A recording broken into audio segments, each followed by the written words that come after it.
Le consulat d'Algérie à Paris fait une annonce inattendue.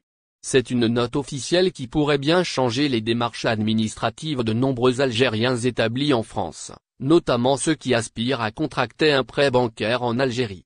Le consulat général d'Algérie à Paris a récemment publié un communiqué sous le numéro 235 SJ 2025 daté du 11 avril 2025, qui éclaire d'un jour nouveau la procédure de légalisation des documents français destinés à être utilisés sur le sol algérien.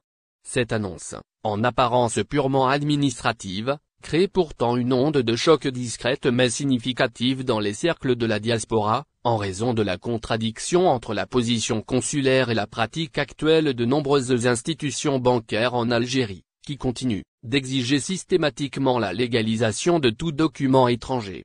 Dans cette note adressée aux ressortissants sollicitant un prêt bancaire en Algérie, le consulat précise que sa compétence en matière de légalisation se limite exclusivement aux documents certifiés et authentifiés en amont par les autorités françaises compétentes, en l'occurrence le ministère de l'Europe et des Affaires étrangères, via son bureau des légalisations.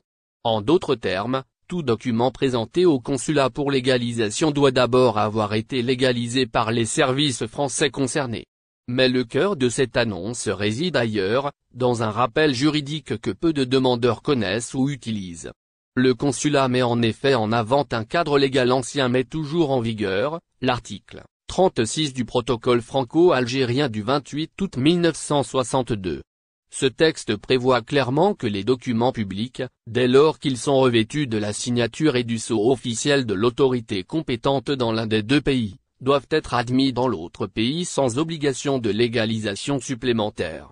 Ce point de droit, souvent négligé, remet en question une pratique largement répandue en Algérie, notamment au sein des établissements bancaires, où il est courant d'exiger une légalisation des pièces produites à l'étranger.